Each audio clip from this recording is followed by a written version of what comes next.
DJ दीपक राज मुरलियाही राम जानकी मंदिर। इस पेशे को भड़वागिरी कहते हैं। गोविंद चला मत, नहीं तो ये केस यही रफा दफा कर दूंगा। ना तारीख ना सुनवाई, सीधा इंसाफ।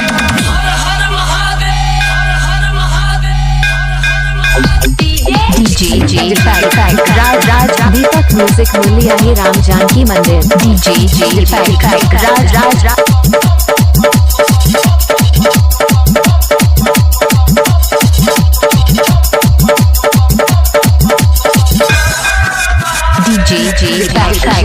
राज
डीजे दीपक राज मुरलियाही राम जानकी मंदिर।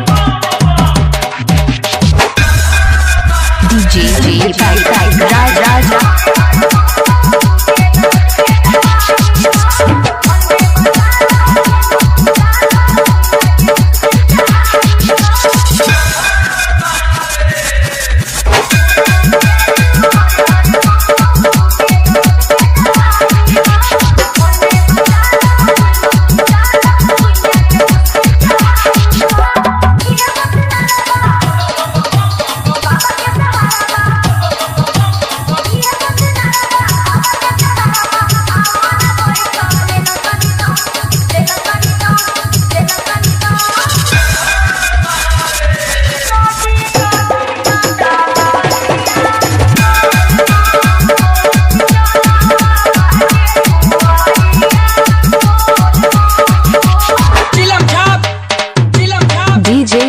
राज मुरलियाही राम जानकी मंदिर।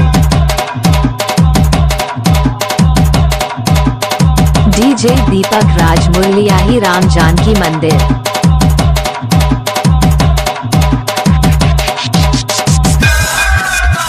डीजे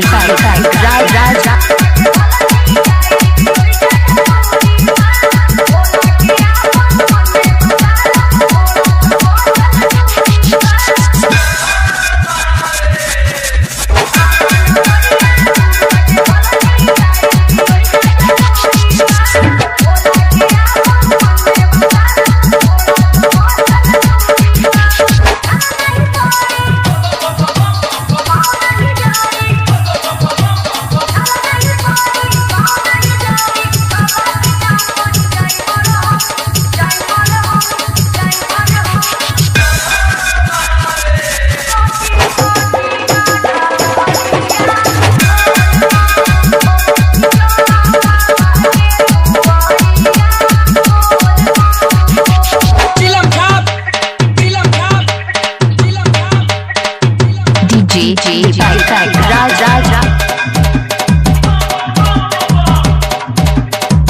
डीजे दीपक राज मुरलियाही राम जानकी मंदिर। डीजे दीपक राज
दीपक